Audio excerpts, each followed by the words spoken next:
um desafio a Renan, a Pedro, a Henrique, para que a gente pensasse em como fazer o desenvolvimento das pessoas. Afinal de contas, é do conceito da diretoria e é de conhecimento de que as pessoas são o maior ativo que a empresa pode ter.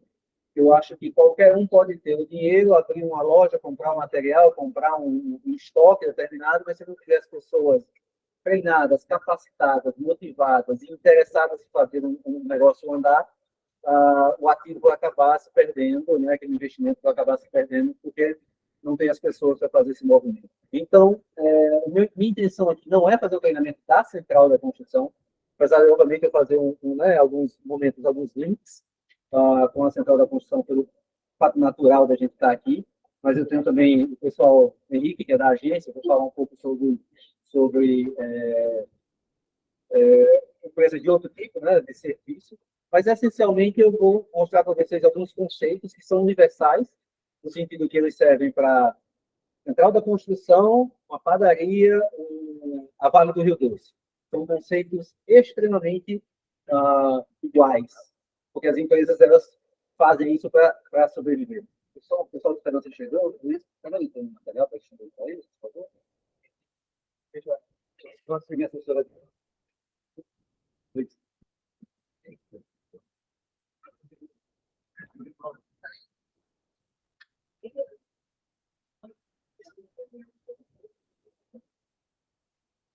Olá, boa noite, boa noite.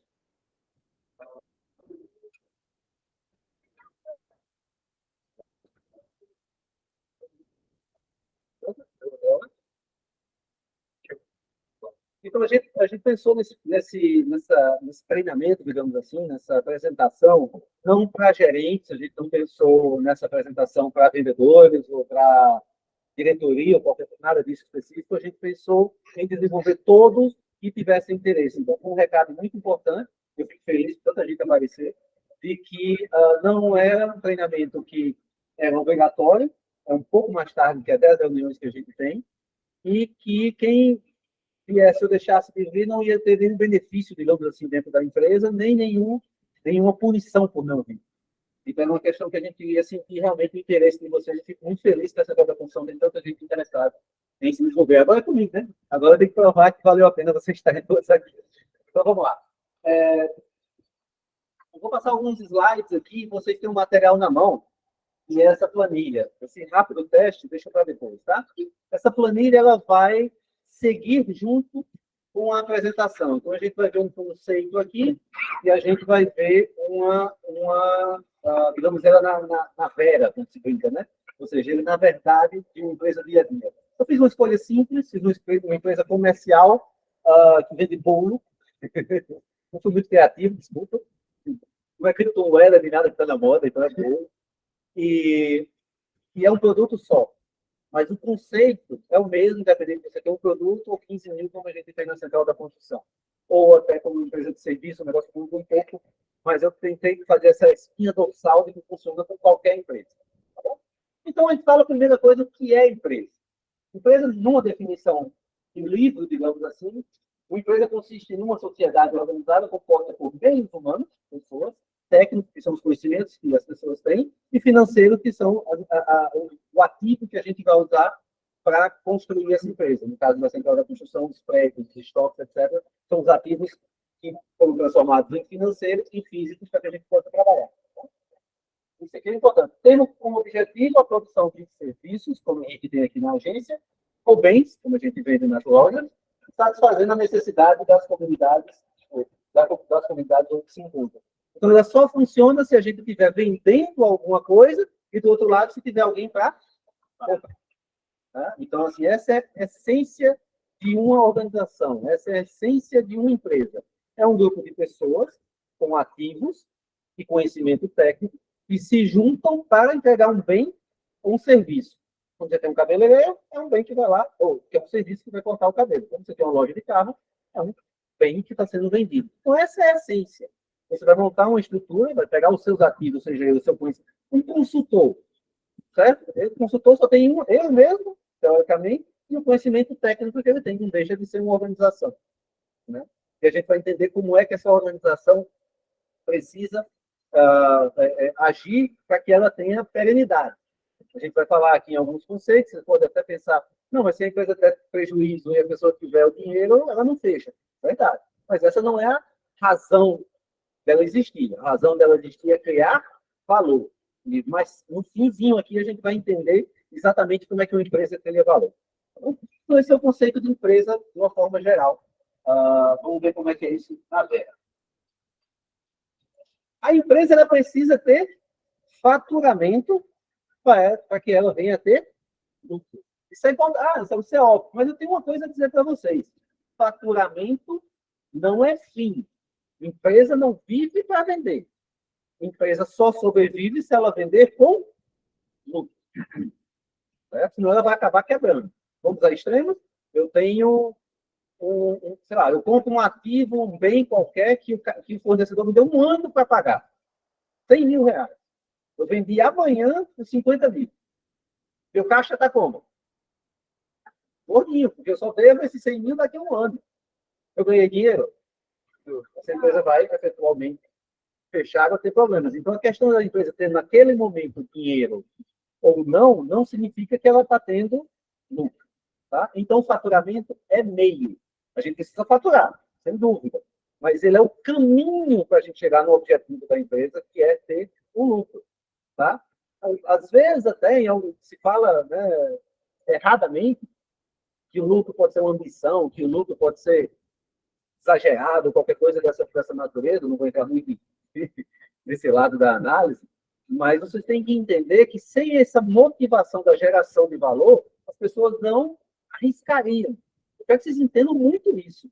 A principal regra do jogo é, a partir do momento que você tira seu capital, seja eu, você, que podia estar fazendo outra coisa, seu dinheiro, que podia estar aplicado em outra coisa, seu tempo de pensar, que podia estar fazendo outra coisa, e se propõe a fazer uma atividade, é porque você quer que ela gere valor para você e que ela cresça e que se desenvolva, e que no final das contas a empresa que era uma loja inicialmente, como a Central da Construção, trazendo um pouco para a gente, hoje tem 5, 6 lojas com 100 e poucos funcionários. Então, essa é a diferença. Então, as empresas elas existem para faturar como meio, faturar vendendo um serviço, faturar vendendo um produto, mas o objetivo dela é ter o lucro. Porque só o lucro pode fazer com que ela cresça, fazer com que os ativos sejam remunerados, ou seja, aquilo que você botou lá valeu a pena, e também permite que você, eventualmente, desenvolva mais do que isso. Tá? Então, o lucro não é uma coisa negativa. Nunca pensei, né? Porque é meu comunista, não é uma coisa que eu não quero entrar nisso, mas o lucro é a essência de como uma empresa, o que a empresa precisa fazer para sobreviver. Tá? Então, a gente vai ver de onde vem esse lucro nos próximos slides. Tá? A primeira coisa que uma empresa precisa, ela precisa ter um capital inicial. Ou seja, ela precisa ter o dinheiro ou os ativos. Se eu sou um consultor, eu não preciso, vou começar um negócio todo. A partir de hoje, eu estou até mais tarde, eu sou um consultor. Então, eu não vou ter nenhum ativo. Eu vou ter só que está na minha cabeça. Mas não deixa de ser um capital. Ou seja, de ser uma coisa que eu vou abrir mão de estar fazendo uma coisa para fazer outra. Ok? Mas o normal é que se invista em ativos. Capital inicial é um conjunto de elementos que o proprietário da empresa possui para iniciar suas atividades. Exemplos aí, dinheiro, móveis, veículos, imóveis. Eu tenho 10 imóveis, vou abrir um imobiliário. Não preciso de muita coisa, porque já tenho os imóveis. Né? Então, aí vai. São os ativos que são aplicados para abrir essa empresa. Ela é de extrema importância, porque sem esses ativos, teoricamente, você não tem nenhum. Okay? Esse é o capital inicial. E vamos a eles aqui. Nós temos os custos fixos de uma empresa. E aqui é um importantíssimo conceito. Considera-se custo fixo aqueles custos cujo montante independe de nível de quantidade produzida, no caso de produção, ou vendida, se for uma loja comercial, ou clientes atendidos, se for uma loja de serviço, mas o custo fixo é independente do volume de operações que você tem. Tá? Ele é, como o termo mesmo diz, ele é fixo. Ok? Então, os custos que não se alteram com a quantidade produzida, quando o nível de atividade aumenta ou se reduz, não há alteração. Exemplo de aluguéis, salários, supervisores, produção, seguros, etc. Então, voltando a esse conceito, que a gente vai ver agora, independente da quantidade vendida, produzida ou atendida no caso do serviço, o custo fixo ele permanece. Tá? Queria que vocês dessem uma olhada, por favor, na nossa planilha agora, porque a gente vai fazer esse jogo sempre de ver um slide e ver a coisa acontecendo. Então, Anselmo, um belo dia, resolveu abrir uma loja de bolo. Por alguma razão que fica desconhecida. Mas é isso que eu fiz. Então, eu fiz ali as contas, eu quero abrir uma lojinha de bolo, e eu percebi que eu tenho que comprar 15 mil reais de mobiliário, né? Ou seja, no caso da central, as prateleiras, a reforma do ambiente, etc. Eu preciso ter 5 mil de capital de giro. O que é o capital de giro? O capital de giro é um montante necessário para que o negócio circule sem que você tenha despesa financeira. Por exemplo, eu estou vendendo bolo, eu vendo e recebo, eu vendo e recebo. Tá, e se alguém quiser pagar no cartão, você não vai vender? Ah, meu cartão só vai pagar você com 30 dias. Opa, então eu preciso de um capital para me manter até que esse dinheiro do cartão de crédito, ou fiado, né? O preço geral, da Geraldo vai lá, tá aí. Então, deixa eu operar 5 bolos, semana aqui, cartão próprio. Cartão próprio. Daqui a 5 dias eu te pago. Aí Geraldo esquece, aí eu ligo para eles, né? Aí começa aquela confusão. Mas, no fim das contas, o capital de giro existe para suprir as necessidades financeiras da empresa durante um determinado período. Ok? E aí eu comprei o meu estoque. 2 mil reais de estoque. Então eu fiz essas contas, gente, e deu quanto aí?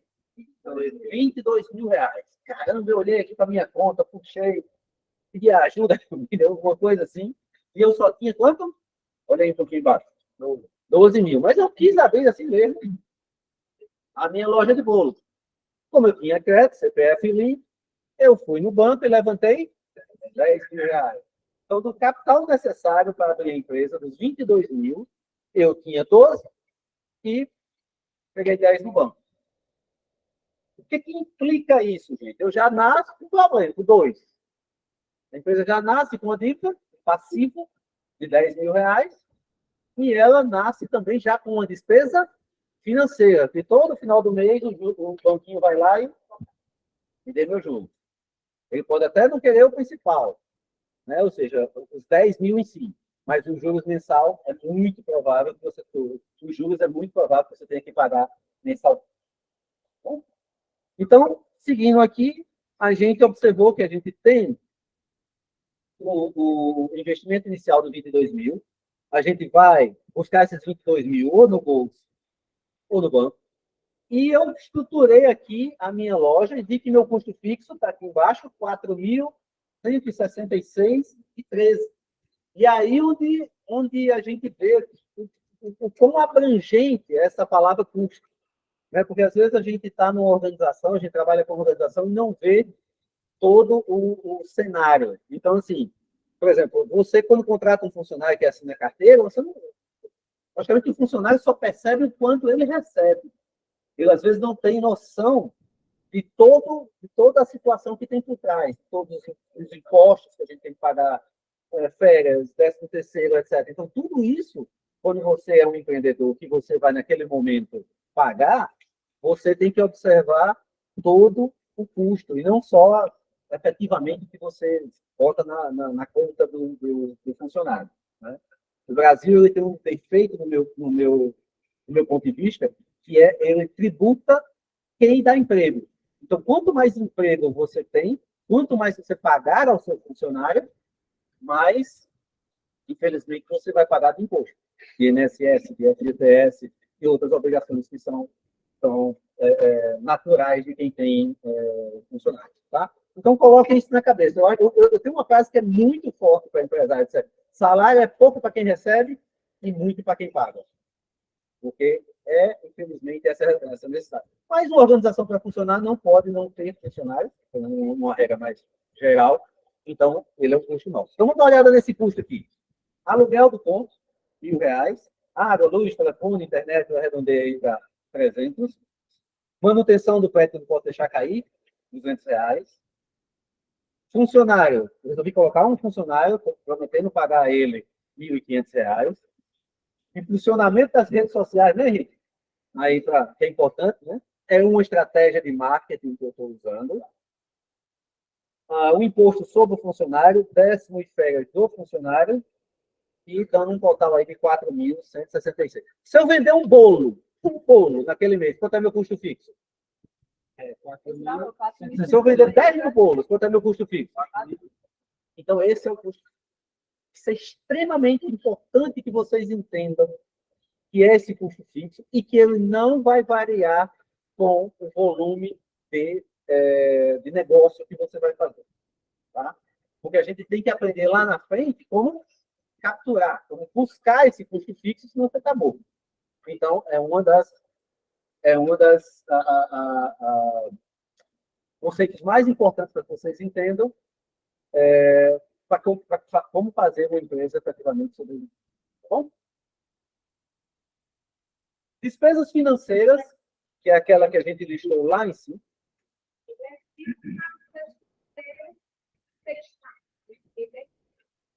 Ele tem uma instabilidadezinha, mas, por exemplo, na central da construção, vou dar um exemplo muito claro. Quanto mais a gente vende, mais combustível a gente gasta. Né? Mas, dentro da literatura, ele continua sendo um custo fixo. Ele pode, fixo no sentido que você vai ter todo mês e num patamar. Comissão também é um custo que varia com o volume de atividade. Mas a variação dela é ínfima, assim, proporcional ao custo, e acaba entrando no conceito de custo fixo. Porque o importante no custo fixo é você entender de onde você vai tirar ele. De onde você vai tirar ele. Ou seja, quando ele é um custo da mercadoria, um custo de aquisição, você vai buscar ele num ponto.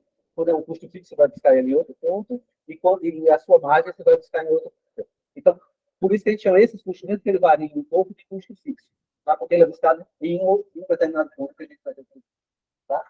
Despesa financeira, infelizmente, algumas empresas têm, outras empresas têm receita, mas é uma coisa extremamente comum. Se você pegar um balanço de um azul da vida, né? Avião, negócio grande. E outra coisa, é uma empresa que me surpreende. Você já entrou no avião devendo a passagem? Você pode até estar devendo no cartão, mas a passagem você não está devendo. E ainda é uma empresa que tem uma despesa financeira muito alta. Né? Mas é bem comum. Você vai ver lá todo um balanço de qualquer empresa, você vai ver a despesa financeira dele. Tá? É o que você paga aos bancos para utilizar um ativo que você não tem. No caso, o dinheiro. Certo? Então, a gente colocou aí aquele empréstimo, eu estou com aqueles empréstimos de 10, estou devendo, nasci devendo 10 mil do banco, e o banco vai me cobrar 1,5%, ou seja, eu vou ter que pagar todo mês R$ 150, sem diminuir a dívida. Lembrem disso. Se eu pagar 100 meses de R$ 150, eu vou continuar devendo quanto?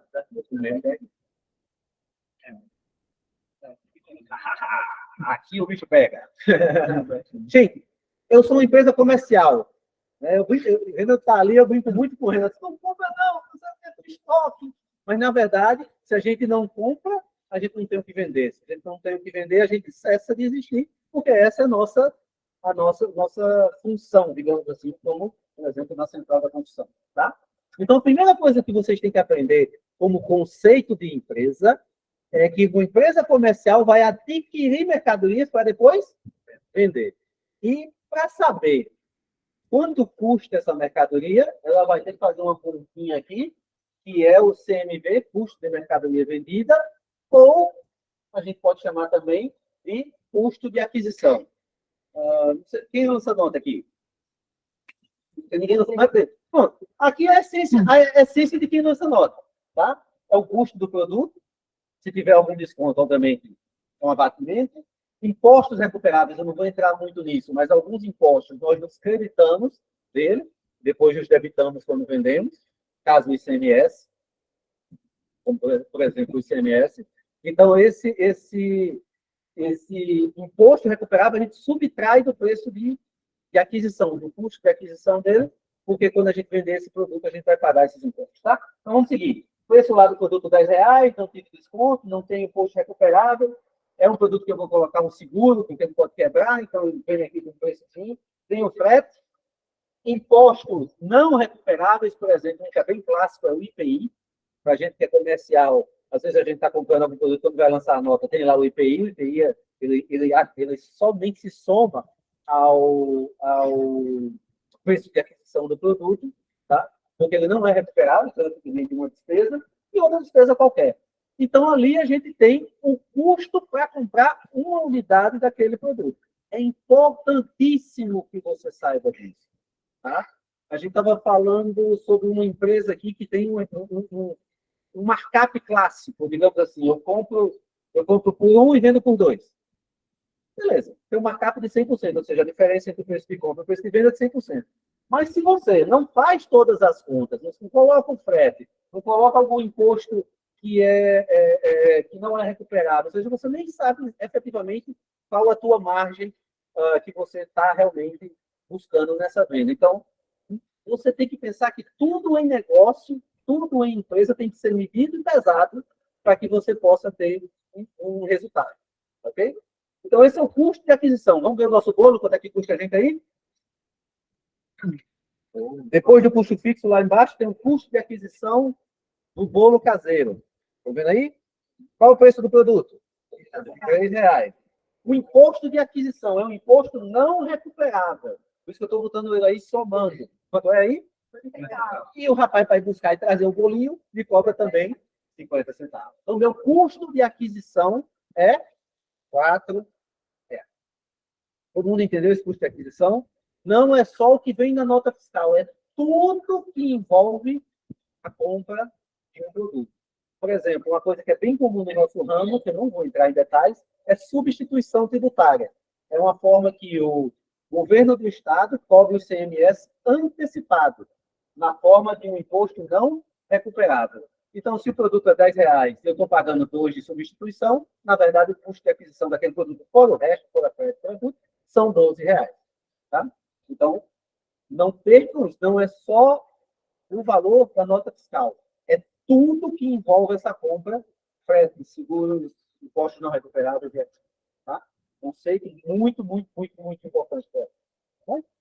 Então, a gente já tem o bolo, ou melhor, a gente sabia que precisa de 22 mil, a gente pegou os 22 mil, fez o mobiliário, botou 5 mil de capital de giro, comprou o primeiro estoque de bolo, depois, não pode comprar muito, estraga, né? Está comprando ali com frequência, então não botei o estoque muito alto. A gente foi lá, contratou um funcionário, estabeleceu os nossos custos e já sabe o nosso preço de aquisição. Certo? É nesse ponto que está a nossa lojinha de bolo. E aí eu vou, eu compro por 4. Vou vender por quanto? Essa talvez seja uma das perguntas mais difíceis de serem respondidas. Porque isso é mais ou menos no DNA da empresa. Por que eu digo isso? Porque qualquer um pode comprar bolo. Você tem o dinheiro, você vai lá e eu vou revender. Então, depende muito do que você quer fazer. Por exemplo, eu posso ter um representante desse bolo. Ou seja, além de eu vender no meu ponto, eu vou fazer essa pessoa andar. Eu posso transformar esse, pegar o bolo que eu recebo, botar numa embalagem assim, sei lá o que, chamar de gourmet, que agora tem isso, né? Gourmetização. Eu posso botar uma pessoa na frente da loja dando. Então, tudo isso tem que entrar no custo. Passa a ser seu custo fixo, por exemplo, se você contratar uma pessoa para distribuir lá, pode ser um custo variável na venda, se você botar um representante que vai ganhar só na venda. Então, assim, tem várias coisas que você pode fazer. O importante é você capturar, medir exatamente, um dos testes que a gente faz no final, exatamente quanto é que aquela ação lhe custou, saber quanto é que ela está te trazendo de volta e saber se valeu a pena. Entendeu? E a gente vai saber fazer isso certinho. Mas, em tese, o preço tem que cobrir o custo do produto, ele tem que cobrir as despesas fixas e ele tem que cobrir o lucro. Isso aqui é uma fantasia, porque nunca você vai ter a percepção correta, certa, precisa, antes dos fatos, da tua despesa versus o teu custo. Por que eu estou dizendo isso? Quanto era a nossa despesa? 4.100 e pouco, não é isso?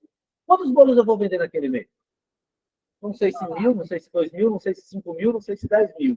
Então, essa proporção da despesa que eu tenho que colocar, vamos arredondar aqueles 4.100 e pouco para 4.000. Se eu ganhar R$ 1 por bolo, líquido, eu sei que eu tenho que vender 4.000 bolos. Então, aqui eu boto 1. Eu sei que eu vou vender 4. Mas se naquele mês eu vendi 8.000, a despesa foi menor, o lucro foi maior. Então, em resumo, aqui é uma aproximação, um chute, uma referência que você usa, faz, baseado nas experiências. Os gerentes de loja sabem qual é o custo que a gente espera e sabe que no final do mês eu mando o custo real para eles. Então, quando a gente faz a formatação do preço de venda, isso aqui, a gente imagina uma despesa e faz e utiliza essa informação para formatar o preço de venda dos produtos. Tá? Se vai dar certo ou não, a gente só sabe depois. Esse aqui é o problema. Okay? Mas, tem um amigo nosso aqui que é uma das coisas mais importantes em relação à precificação. Se chama elasticidade de demanda. Eita, Samuel, lá vem tudo com palavrão. Não. É um conceito muito, muito normal. Quanto a um litro de combustível hoje? Um posto, 5,10. Eu estou um posto de gasolina e eu vendo 1.000 litros por dia a 5,10. Se eu baixar para 4,20, quantos litros eu vou vender? O dobro, o triplo, 4 vezes mais. Estou falando de lucro, não estou falando de mais, estou falando só de variação de quantidade vendida versus o preço. Isso é elasticidade de demanda. Isso é extremamente importante, às vezes é um conceito que vocês podem trabalhar todo dia, principalmente os gerentes fazem isso, de forma empírica, ou seja, de forma que eles deduzem, mas é uma informação muito, muito, muito importante. Por exemplo, argamassa C1. Quanto é o preço da argamassa C1 na Central hoje? Quem tem de cabeça? 15,90. Se tu baixasse para 11,90, tu ia vender mais? Quanto mais? Isso é uma informação importante, porque em cima disso aí você pode traçar sua precificação. E a gente vai entender por quê. Porque nem sempre faturar muito significa que você está ganhando, nem sempre vender caro significa que você está ganhando. Se você sair daqui com essa percepção, eu já fico feliz. Porque vamos dizer que Renault TV...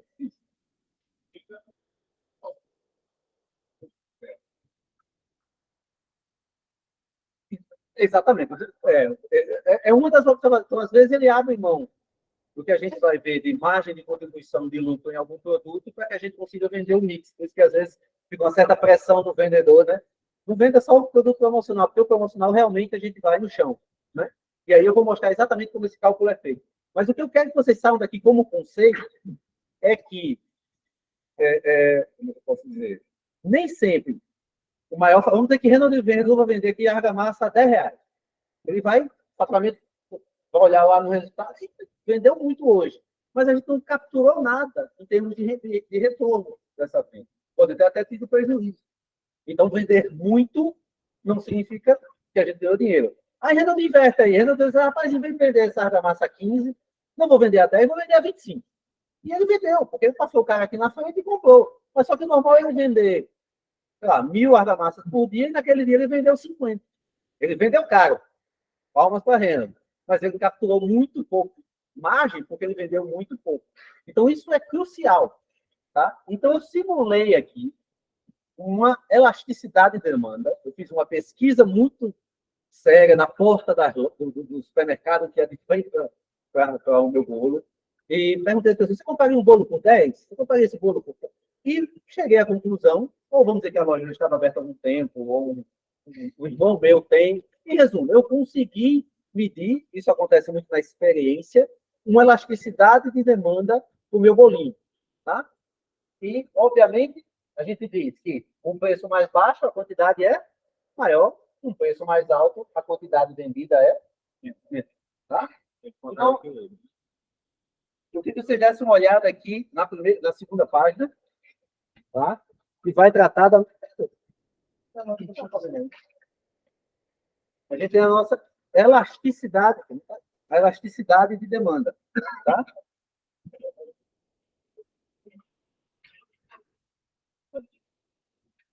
É comum aqui.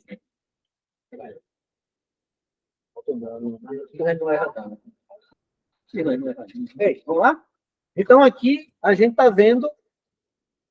Primeiro, vamos entender que a gente tem um custo de aquisição, mas, infelizmente, quando a gente vende, vem aquele outro sócio, o maior sócio de todas as empresas. O sócio que, quando você ganha dinheiro, ele quer seu dinheiro, quando você perde dinheiro, ele quer o quê?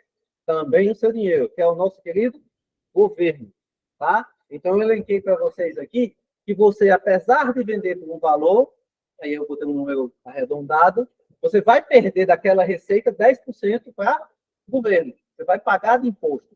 Se eu vender um bolo a R$ 4, desculpa, a R$ 6, que é o preço mínimo que eu coloquei aqui, eu vou pagar 60 centavos. Qual vai ser a minha receita líquida dali?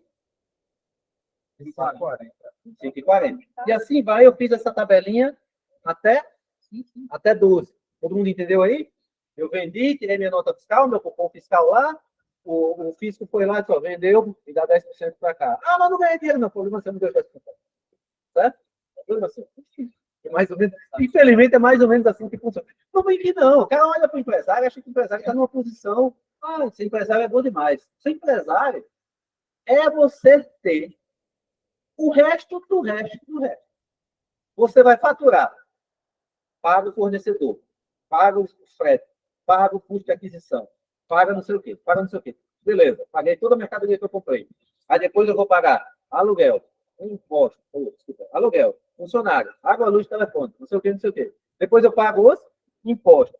Se sobrar, sobrou. É assim. Se quebrar um bolo, aí seu custo de aquisição já sobe, porque você gastou tanto em 1.000 unidades e agora só tem aquele custo para dividir por 99. Então, assim, por 999. Então, essa é a realidade. Você vê como uma empresa ela é complexa, ela não é tão simples e tão fácil. Se fosse assim, todo mundo teria um e todo mundo seria próspero, né? As estatísticas mostram que mais de 60%, 70% das empresas acabam fechando no primeiro ano de atividade. Porque não é fácil. Não é fácil você achar a precificação correta, você querer vender por um preço e achar que tem ponto suficiente para que você pague os custos. Então é complicado. Mas vamos lá, vamos para a prática. Então, se eu vender a 6, eu recebo 5,40, a 8 eu recebo 7,20, a 10 eu recebo 9, e a 12 eu recebo meu 10,80 ali de receita líquida. Isso é o que sobra depois que eu vender.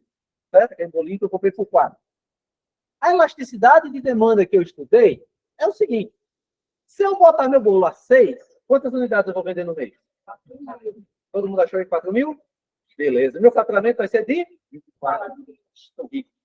Se eu vender a 8, eu só vou conseguir vender 2.400 unidades. E o meu faturamento vai ser 19.200. Se eu vender a 10, 1.200 unidades, 12.000. E se eu vender a 12, 1.000 unidades, 12.000. Então, essas são as minhas escolhas. Sem virar a página, qual é o melhor negócio desses 4?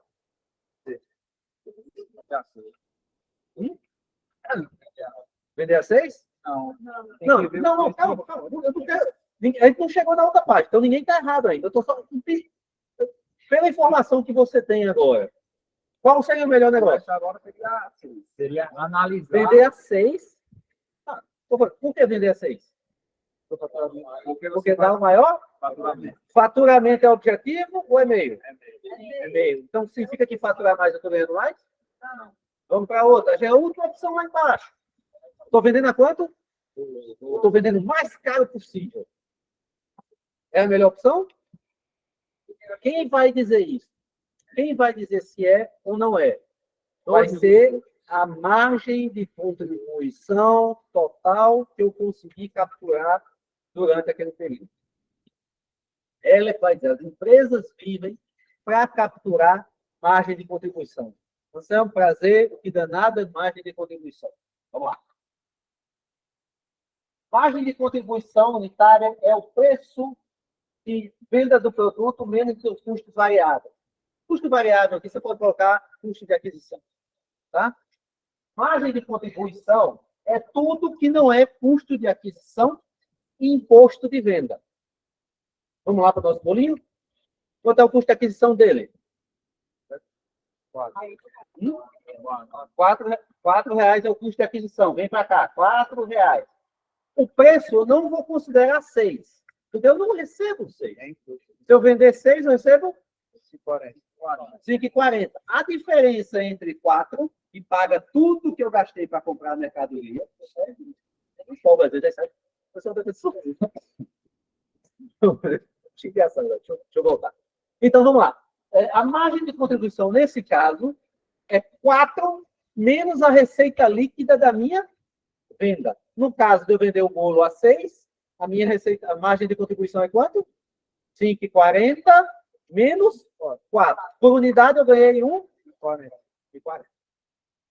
Fez sentido? Então, agora vamos para a Vera. Vamos virem a página. Todo mundo entendeu a elasticidade de demanda, gente? É a variação que acontece no seu volume de venda, mudando o preço. Para cima, diminui o seu volume de venda, ou para baixo. Tá? Vamos lá, olha a brincadeira aqui. A 6 eu tenho 4.000 unidades vendidas. Certo? Custo de aquisição, 4. Receita líquida, Anselmo, cadê os 60 centavos? O governo já? Tem nem que discutir. Sobra 1,40. 1,40 vezes o volume que eu fiz de 4.000 unidades. Quanto eu ganhei naquele mês? Quanto eu ganhei? Não. Quanto de margem de contribuição eu capturei para pagar minhas contas. Então, a primeira coisa que eu preciso é capturar o suficiente para pagar pelo menos o meu custo fixo. Aí eu vou para o 0 a 0. Vamos lá, para o segundo.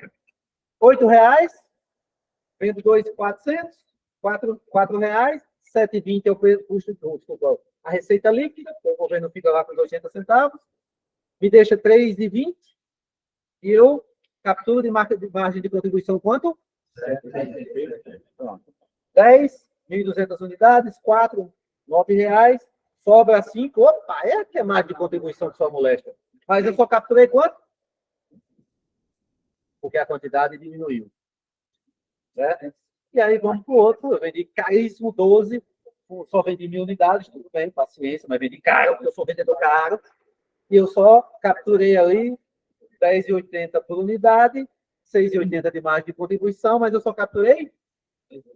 Qual é o melhor negócio? Nem é o preço que dá o maior faturamento, nem é o maior preço unitário do produto. O meu objetivo é capturar o máximo de margem de contribuição que eu puder naquele mês. Porque eu tenho um problema, senhores. Eu já acordo dia 1º de qualquer mês, devendo R$4.116.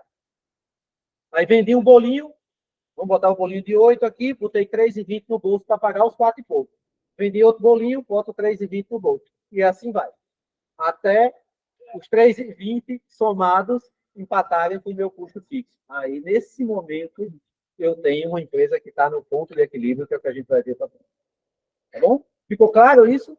Qual é o melhor negócio para a empresa? O ponto de venda de volume que gere a maior margem de contribuição, que é o que essencialmente vai sobrar para pagar as contas. Nem é o custo de aquisição, nem é o custo de aquisição do produto e nem é a receita líquida do produto, ou seja, a receita do produto.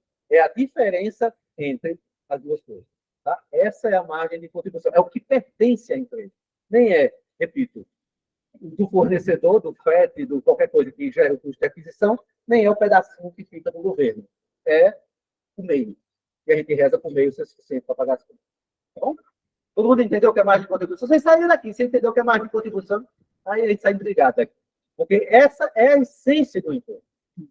Tá? Se você não conseguir chegar nesse número e souber o que você está fazendo e jogar esse número contra o seu custo fixo, você quebra a sua empresa. Certo? Porque você vai estar abrindo mão, digamos assim, de fazer o melhor para a sua empresa. Porque você não está ciente dos números, não está ciente das situações. Então, é mais ou menos isso que eu quero passar para vocês hoje. A gente vai ver mais coisas na prática, lógico, não terminei. Mas, se vocês saírem daqui com isso, eu já fico satisfeito. Tá? Por exemplo, uma empresa de serviço, ela tem pouco custo variável. Por exemplo, o Henrique, se ele não atender nenhum cliente, ele não vai ter custo de aquisição, porque ele não tem mercadoria, mas ele tem um custo fixo alto.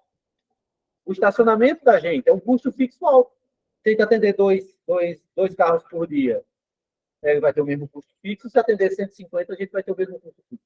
Tá? Então, a diferença numa empresa de serviço é que a venda do produto é quase 100% margem de contribuição, porque ela não é jogada com o custo de aquisição. Você não compra nada, a não ser, né, o aluguel do estacionamento, etc.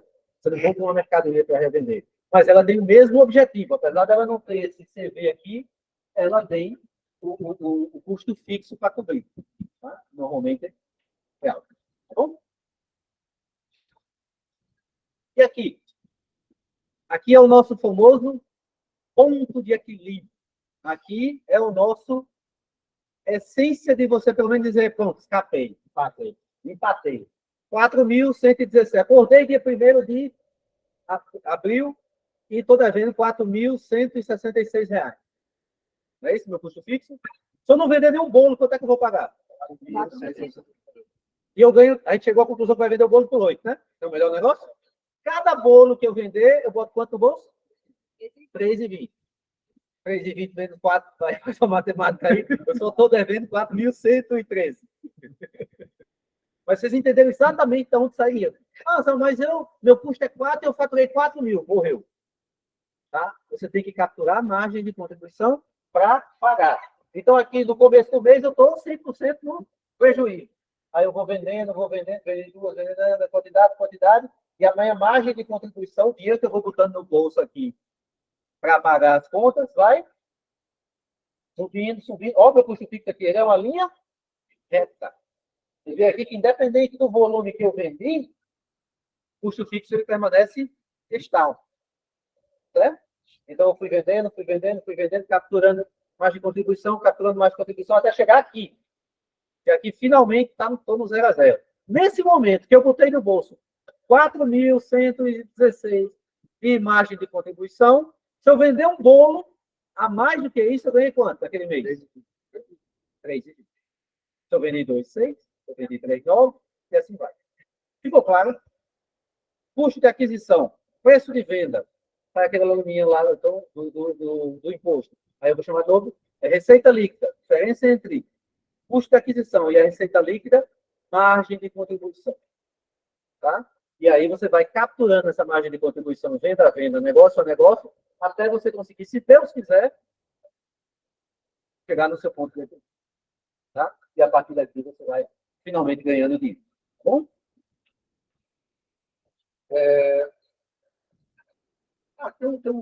Vou ter aqui um negócio interessante. Vamos dar uma olhada no ponto de equilíbrio do nosso bolo. Aqui eu fiz um geral, né?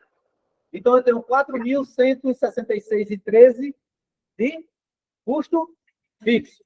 Depois disso, eu tenho uma despesa ou uma receita financeira? Quem lembra o que eu tive que fazer para abrir nosso bolo? Empréstimo. Quanto é que eu pago por mês? Tem que pagar. Custo total? 4.300 e pouco. Como minha margem de contribuição naquele nível de preço de R$8, que sobra 3,20, eu preciso vender quantos bolos? Cheguei nele, eu capei. Ou seja, pelo menos esse mês eu não perdi dinheiro. Ah, só deixa de exagerar. Não, mas muita gente reza para chegar naquele é no ponto onde você pelo menos sabe que não vai ter prejuízo. Tá bom? E aí, terminou o mês. Então, eu quero saber como é que eu fiz. Como é que foi meu mês? A gente vai fazer um demonstrativo de resultado. Que, quando é a Vale do Rio Doce, é um calhamaço de papel desse tamanho, no meu bolinho aqui é um negócio aqui. Mas é exatamente a mesma coisa. Gastei tanto para produzir, no caso de produção, para comprar os bens, vendi por tanto, o governo pegou a parte, sobrou tanto aqui, eu já paguei todo mundo, sobrou tanto. Se eu tive despesa financeira, tem que sair daqui também, e aí sobra o restinho, é o seu lucro. Aí o governo vem atrás do seu lucro também, tá? Não, calma. Você tem imposto na aquisição, você tem imposto quando vende, e se você ganhar, se o governo escapar, foi. Ainda vai poder levar um restinho bagaço. E é assim, né? É exatamente assim. Eu não estou exagerando, eu não estou. Eu posso estar até falando de uma forma engraçada, mas não é muito engraçado, não. Mas é exatamente assim que funciona. Então a gente vai ver como é que é uma DRE, que é simplesmente o resumo daquele resultado que você teve no mês. Tá bom? Então vamos dar uma olhada. Eu tive um faturamento vendendo 2.400 bolos a R$8, um faturamento de todo mundo aí, 19.200. Quanto foi meu custo de mercadoria vendida? R$4 vezes 2.400, que dá R$9.600. Só que nesse meu faturamento de 19.200, o governo diz, para aí que você faturou, me dê dinheiro. Aí ele já me pegou 1.920. Eu tive um lucro bruto de Isso daí é a margem de contribuição que eu consegui capturar naquele mês. Todo mundo entendeu isso? Mas você não viveu esse 7, viu? Da diferença no custo de aquisição e a receita líquida. Certo? Aquele negócio que a gente viu lá do bolo a R$8 está aqui de volta. Certo? Só que agora, em vez de olhar bolo por bolo, a gente está olhando o mês todo da empresa. Tá? Então, a gente teve aí um lucro bruto de 7.680. Vamos pagar as contas?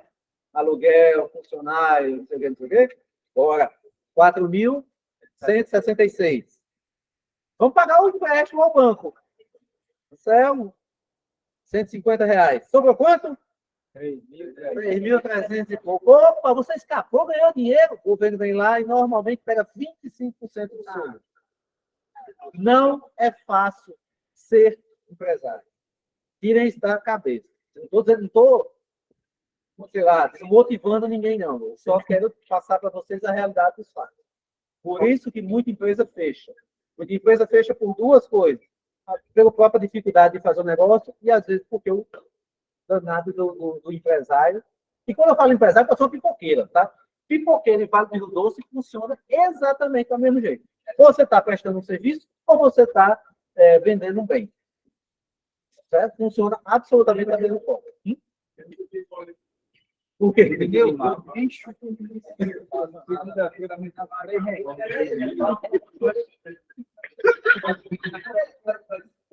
E aí eu ganhei dinheiro. Ganhei quanto?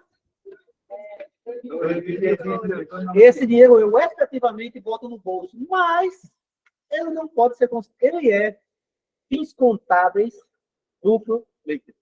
Ou seja, eu vendi, eu comprei, eu vendi, puxei lá uma margem de contribuição que fosse suficiente para pagar meu custo fixo, fosse suficiente para pagar meu imposto de renda, sobrou um dinheiro.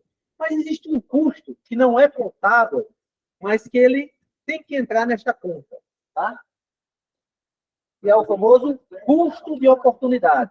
Eu gosto muito de falar isso, porque existe uma diferença entre ter lucro e gerar valor.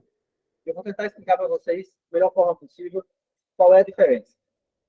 O custo de oportunidade, vou ler aqui, a expressão utilizada na área da economia para indicar o custo de uma decisão ou transação em termos das oportunidades renunciadas, e essa é a palavra, para que aquela decisão ou transação se efetivasse, considerando que toda aplicação de recursos pode ter uma destinação alternativa. Nossa, Sandro, não entendi nada. Custo de oportunidade era tudo que você podia ter feito com o seu tempo ou com o seu dinheiro, ao invés de ter aberto o bolso. Quanto é que eu tinha?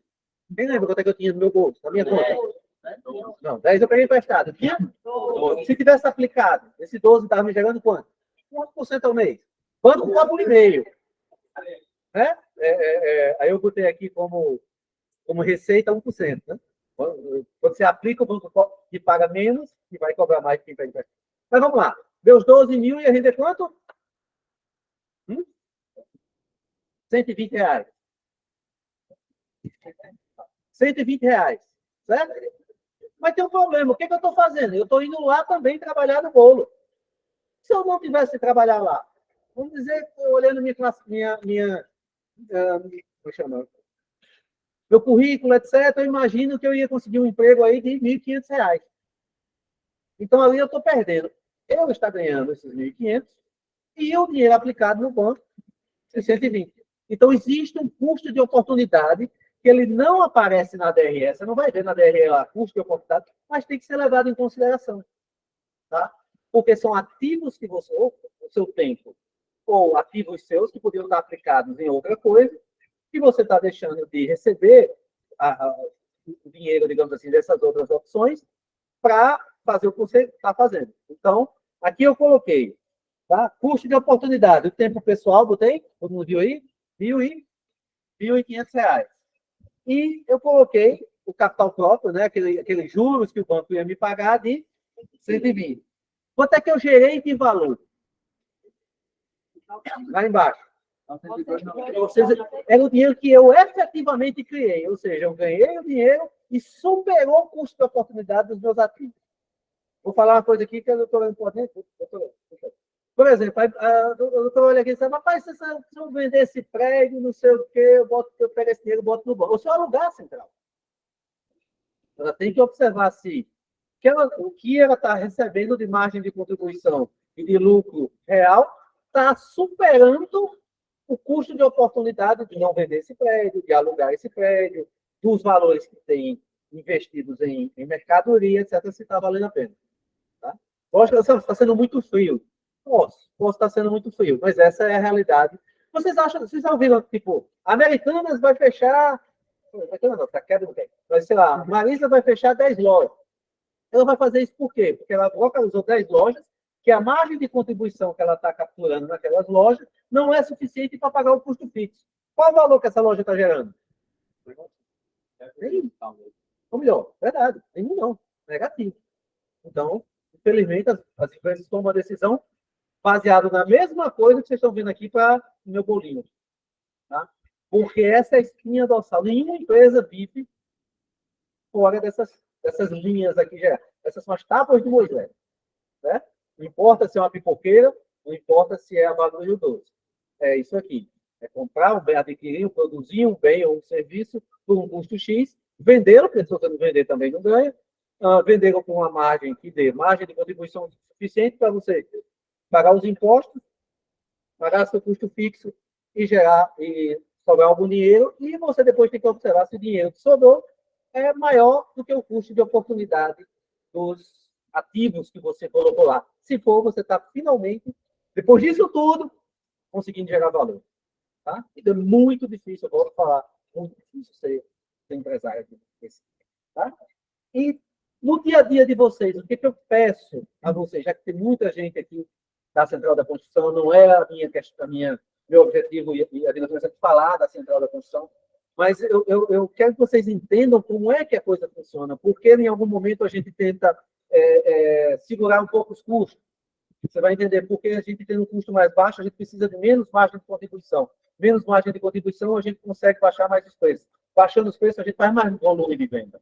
Tá? Então, não é que besteira, uma luz, né?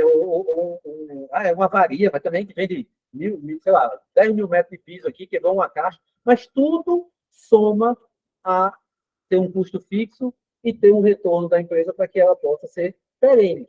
Eu estou aqui há 12 anos, quero me aposentar aqui. Então, assim, eu vou lutar para que essa empresa continue tendo bons resultados, para que a gente continue tendo o nosso emprego. Porque, assim, uma coisa que é muito clara para mim na Central da Construção é que a empresa pertence muito mais a gente do que a outra. Aí não é lista de pouco presente, nem absolutamente nada. Porque se ela fechar aqui amanhã, não muda nada para a vida dela. Se fechar aqui, está tudo certo. Tá? Então, é isso que eu quero passar para vocês. Eu espero que tenha sido útil para vocês. Eu tenho mais uma mensagem aqui no final, mas é porque para mim é essencial. Tá? E depois eu queria que vocês fizessem aqui rapidamente uma outra página que tem, que é um exercício de fixação, que eu espero que seja útil para vocês, ou seja, que vocês consigam ver a pergunta e automaticamente lembrar de alguma coisa e ter certeza que saíram de aqui com alguma coisa positiva. Mas é mais ou menos isso que eu queria apresentar para vocês. E aqui eu deixo as palavras do Kiefer Kraft, que é um dos grandes pais da administração moderna, e para mim é uma das coisas que eu trago para o meu dia a dia, trago muito para a central, trago para o gerente o tempo todo. Se você não consegue medir, você não consegue gerenciar. Você não sabe seu lucro, você não sabe se está vendendo bem, se está vendendo mal. Você não sabe seu custo, você não sabe se está gastando bem ou está gastando mal. Então, tudo é você medir. Então, cada um na sua posição aqui, cada um devia medir o que você faz no dia a dia para ver qual é o resultado. Então, por exemplo, eu sou um vendedor. De cada 10 pessoas que eu abordo, eu consigo fazer 6 vendas. Opa, beleza. Pedi isso aí, já sei que minha média diária é essa. Deixa eu pensar, se eu mudar a forma de fazer aqui, deixa eu, em vez de eu dizer um bom dia, eu vou dizer, oi, como vai? Sei lá. Ou vou me especializar um pouco mais no produto, vou estudar, vou ver vídeo do YouTube de fornecedor, que é só o que tem, dando o melhor treinamento do Brasil. E vou me profissionalizar. Opa, de cada 10 que eu atendo, eu já estou conseguindo fechar 7,5 vendas. Então, eu consegui medir, consegui tomar uma atitude e consegui mensurar se essa atitude surtiu efeito ou não. Opa, não. Eu dizer olá, como vai, não está dando certo. Deixa eu tentar outra situação. Fico muito na esquerda da loja, não sei. Tá? Então, se você conseguir observar seu dia a dia Existe um termo em inglês, que eu não queria usar, mas é KPI, que são os indicadores. Em resumo, é isso aí. São indicadores. Então, você cria seus próprios indicadores. Por exemplo, se todo dia eu pedir para varrer determinada coisa ou qualquer região, eu estou tendo menos avaria porque o cara está ajeitando lá o piso no chão. Então, assim, você viu que quebrava X, você tinha um indicador na sua cabeça que quebrava 10 caixas por mês, e você mudou uma atitude lá, começou a quebrar 5. Opa, a atitude foi positiva. Eu medi, tomei uma atitude, e essa atitude gerou um resultado positivo ou negativo, e eu vou dentro desse ciclo de sempre medir e tomar atitudes para corrigir as coisas. Tá? Então, assim, você pode fazer isso na limpeza. Eu uso 1,5 litro aqui, vou tentar usar um litro hoje. Opa, funcionou, ficou tão limpo quanto, ou seja, meu referencial, eu consegui gastar menos. Então, é assim. Nunca vai ser uma grande ideia. Eu tenho isso no meu e-mail, quem recebe meu e-mail tem isso há 12 anos. Nunca é uma grande ideia que resolve a vida de ninguém. São os pequenos detalhes somados numa mesma direção que vão dar um resultado para a empresa. Então, aprendam a olhar o que vocês estão fazendo ao redor, medir isso aí e gerenciar. Se você não fizer isso, você não vai conseguir gerenciar. Seja gerente em uma loja, seja diretoria em uma rede de lojas, ou seja lá o que for, ou a tua posição. Eu faço isso quando estou fazendo as cobranças, se fizer assim, o resultado é assim, se fizer assado, o resultado é assado, então é melhor fazer por aí. Isso é uma ferramenta gigantesca. Então, oi? Também, eu tenho essa mania de fazer as coisas, levar esse tipo de realidade também para o meu dia a dia.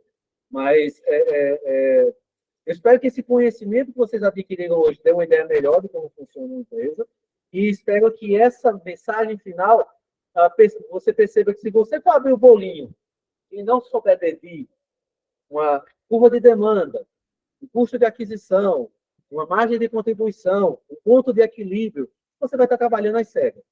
Você vai achar que está faturando e não vai estar ganhando o dinheiro que queria ganhar. Você vai achar que está vendendo caro e não está ganhando dinheiro. E simplesmente não vai ser tão bom quanto poderia se você tiver o conhecimento, se você tiver a disciplina de medir e você tiver a disciplina de gerenciar isso aí. Façam isso no dia a dia de vocês, façam isso aqui na empresa, que eu tenho certeza que vai ser muito útil para vocês. Bom? Então, eu queria convidar vocês a fazer um exercício que a gente vai fazer em conjunto, tá? Para não tomar muito tempo de vocês já. Tem um pedidozinho, tem um rápido teste de fixação. Essa parte aqui, por favor, todo mundo. Vamos lá? Então, vou fazer uma pergunta em voz alta aqui, a gente vai discutir, tá? Vendi 20% a mais esse mês. Nesse caso, é correto afirmar que meu custo fixo vai diminuir? Não. Por que não, gente? E depende do volume. Meu custo fixo, eu posso vender 150 vezes mais. Meu custo fixo vai ficar fixo permanente. Correto? Olha aí. Todo mundo falou, já testou. Faturamento é a métrica, é a referência mais importante de uma empresa? Não. Adianta eu vender muito e não capturar a margem de contribuição? Palmas para mim. Vou dar dinheiro para o fornecedor, vou dar dinheiro para frete, vou dar dinheiro para funcionário, vou dar dinheiro para o governo e não vou estar fazendo nada e no final eu vou quê? Então, faturamento é meio. Acho que os vendedores aqui podem até reclamar da questão da rentabilidade, porque a gente precisa observar isso. Porque não pode simplesmente vender. A gente tem que vender capturando margem de contribuição para poder pagar as contas. Tá? Não é maldade da gente, né? Porque ou isso ou deixa. A relação preço versus quantidade vendida é chamado de elasticidade de demanda, sim ou não? A relação preço, quantidade vendida é elasticidade de demanda? É exatamente o que é. A elasticidade de demanda é a variação da quantidade que eu vou vender baseado no preço. Você sabe para que nada eu quero saber? Para que você consiga achar o ponto ideal, o preço ideal que vai te capturar mais margem de contribuição para você pagar as contas. Então, tá? Nem tão caro, nem tão caro que não venda, nem tão barato que não gere margem de contribuição. Para atingir vender seu produto pelo maior preço possível é sempre um bom negócio? Porque o volume, teoricamente, cai. É argamassa, em vez de 15 a 25, em vez de vender 1.000, eu vou vender 50. Vendi caro, mas me ferrei. porque eu capturei pouca margem de contribuição. Tá? Para atingir o meu ponto de equilíbrio, preciso vender mais ou mais caro? Mais ou mais caro? Nenhum. Então, eu fiquei eu devia ter botado em vermelho como pegador. Para atingir meu ponto de equilíbrio, preciso vender mais ou mais caro? Eu preciso vender o máximo, o meu ponto máximo onde eu capturo mais margem de contribuição. Certo? Quero fazer um investimento. Olha aí, olha aí, olha aí. Essa aí o empresário pensa todo dia. Todo santo dia. Henrique faz. Vamos gastar tanto na TV Paraíba. Você vai vender quanto? A mais. Então vamos lá. Quero fazer um investimento de R$ 1.000 em marca. Comprando bolo a R$ 4 e vendendo a 8, que é o que a gente tinha estabelecido lá. A partir de quantos bolos acima da minha elasticidade de demanda atual? É vestibular essa coisa. Eu tenho que vender. Qual é o investimento se pagar? Vamos lá, vou ajudar vocês. R$ 1.000 é o custo extra. Eu já vendo 2.400, não vendo sem esses 1.000? Beleza, então eu já vendo 2.400, vou gastar 1.000. Eu tenho que vender quanto a mais do que esses 2.400 para eu pagar esses 1.000? Mas 2.400 já é bastante, não? Porque gera 2.000. Você está aumentando, mas para pagar. Eu já vendo 2.400, para que eu vou gastar 1.000 se eu não vou aumentar a venda? Hã? Pegou ali? Quanto eu ganho a mais por cada bolo vendido? 3,20 dividido por quanto investimento? 1.000. Dá 300 e? Investi em 1.000, vendi 313. Ganhei ou perdi? Fiz nada. Vendi 314. Ganhei mais 3,20. Vai, Pedro. Vendi 600 a mais. Ganhei mais R$ 1.800. Então, olha só que importante esse exercício faz para você. Mensurando tudo e medindo tudo, você consegue tomar essa decisão. A gente chega conversando. Vamos investir R$ 1.000 ali. Eu digo, vende quanto meus bolinhos a mais? No outro mês eu vou dizer, Henrique, deu certo não. Deu certo não, para investir 1.000 a mais, só vendi 200 bolos a mais do que eu deveria vender. Então você não se pagou. Ou ainda errou no investimento. Mas você consegue tomar essa decisão. Você vê a diferença? Você se permite contratar e achar que, né? Que por isso, eu acho que dá certo, sim. Não. O cara já sai, Henrique, para esse preço aí, eu vou ter que vender, como o Pedro disse ali na matemática, 300 e poucos bolos a mais. Estão entendendo como é poderoso medir, gerenciar, ter essas referências, é extremamente poderoso. Eu costumo dizer uma coisa em gestão. Ser gerente, ou gestor, não usar a palavra gerente, é você ter um alvo, que tirar o alvo, né? Que é cheio de bolinha. E ali você vai tentando tomar a decisão correta. Eu vou mandar o povo fazer assim, eu vou botar 1 litro de detergente aqui, que você vai. Em toda atividade tem gestão, seja lá qual posição você tiver. Eu vou atender assim, eu vou atender assado. E quanto mais informação você tiver, eu acho que você vai chegando mais perto do centro do alvo. Então, eu vou tomar uma decisão aqui sem informação. Com mais informação que eu tenho, com mais gerenciamento, com mais monitoramento, eu vou aqui. Então, vamos dar esse exemplo de novo do bolo. Eu sei exatamente quantos bolos eu tenho que vender a mais. Eu sei exatamente se depois que eu paguei os R$ 1.000 a Henrique lá, se valeu a pena ou não, se no mês que vem eu pago de novo os 1.000. Ou 1.000. Vamos testar para ver qual é a elasticidade, como é que vai influenciar na minha demanda. Tá bom?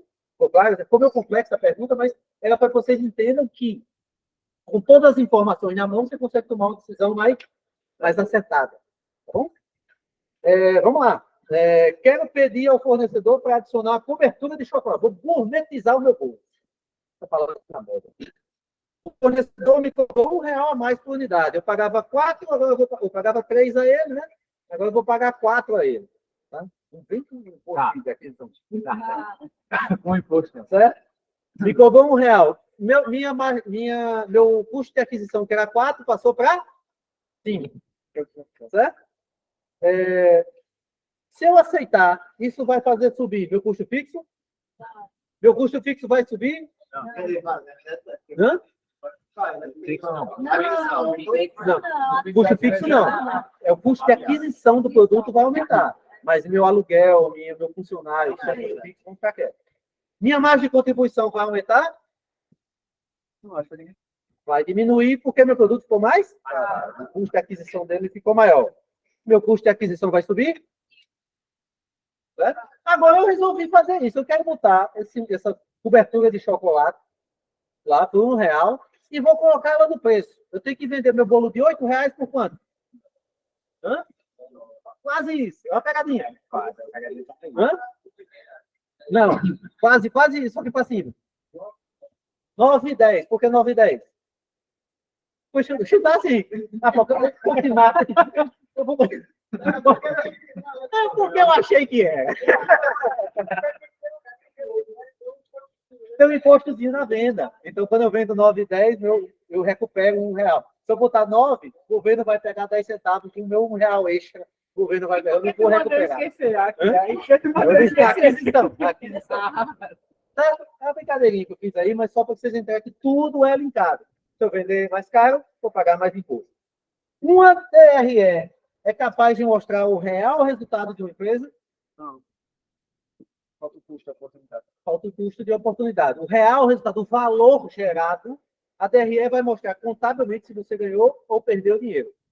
Mas você tem que lembrar sempre que você colocou ativos para que esse resultado acontecesse. E, por essa razão, a DRE contabilmente mostra o resultado, mas ele não é o valor gerado. Tá? Tenho R$ 20.000 no banco e vou usar como capital inicial da minha empresa. Os juros que eu ganharia do banco devem ser chamados de despesa financeira?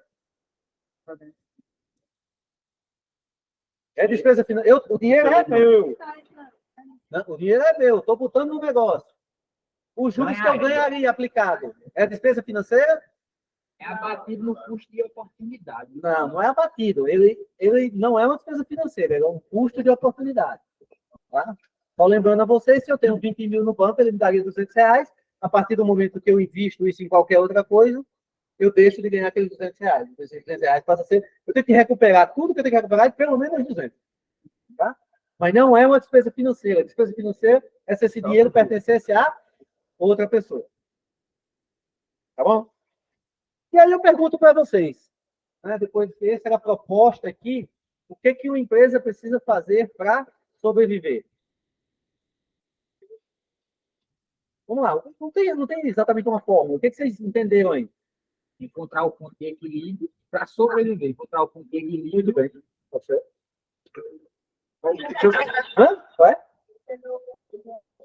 Não entendi. Enganar o governo. Enganar o governo? Não, mas... Sabe o que é, cara?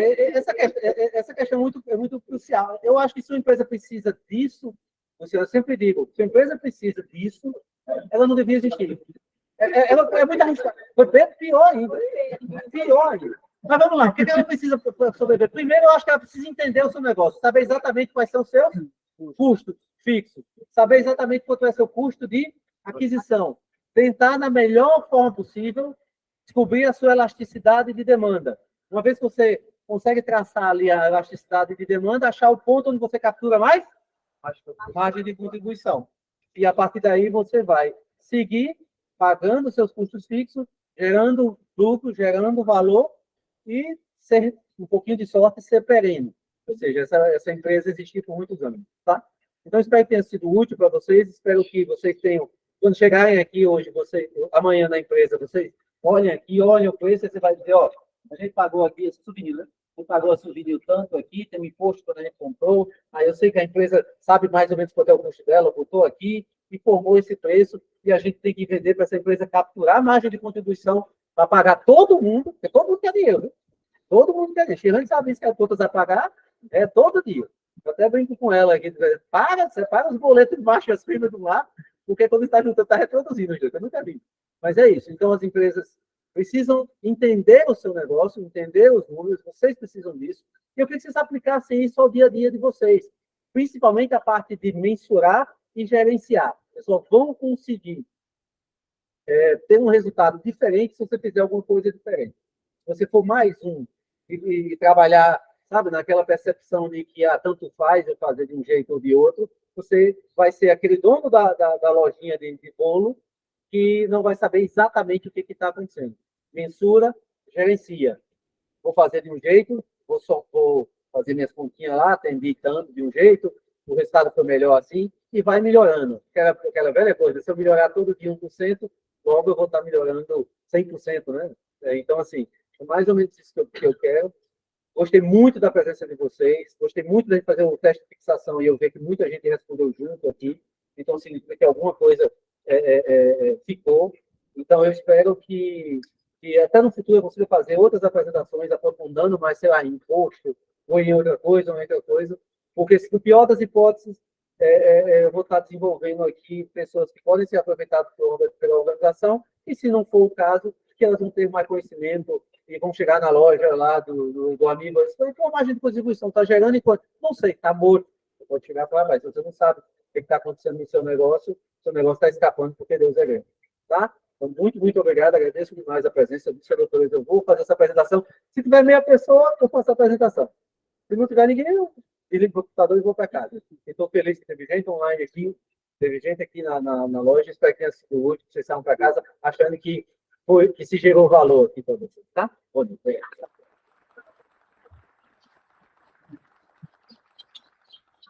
Muito material para começar agora a reunião. Aula 2. Não, gente, não podia deixar de agradecer a senhora. Primeiramente, parabenizar. Foi show, parabéns. 30 concorrentemente, pessoal. Ninguém vai querer abrir empresa. Parabéns. A melhor opção aí. Obrigado. Tenho certeza que cada um agora, a partir de amanhã, sabe o que está fazendo. Sabe por quê? Está vendendo, porque a gente já fez seguro desconto, faz. A gente bota uma argamassa que compra 10 mil argamassa e a gente pede para não vender aquele preço. Vocês agora sabem por quê a promoção. Sabe por que a gente faz a promoção e diz, gente, não foca nela não, é para trazer o cliente, mas vende esse aqui. E esse vai vender só a promoção. Era a margem de contribuição. Todo mundo já sabe o que é. Agora vamos dar aula. Vamos aperrear menos o William, vamos aperrear menos o Alberi, Júnior, vamos aperrear Luciana, Igor. Então, pode ter certeza que foi de grande valia, muito bom mesmo. Vocês estão levando o material, sempre que tiver uma dúvida, dá uma olhada. Anselmo também está à discussão, se eu puder ajudar também, tem a mim, o Danteus, o Pedro aí, certo? Obrigado, Anselmo, mais uma vez, e parabéns a todos por ter tirado o tempinho aí para vir olhar, que foi de grande valia. Passou rápido. Passou rápido. Obrigado a vocês.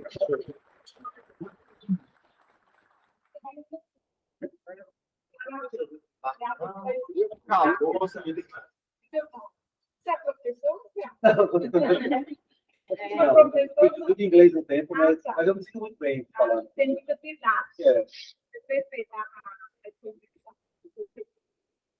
Então, agradecer a você, né, que dedicou a ter essa e pegou no seu tempo. E a presença de todos vocês. Obrigada a todos. Boa noite. Qualquer coisa para casa. E todos. Amém. No final.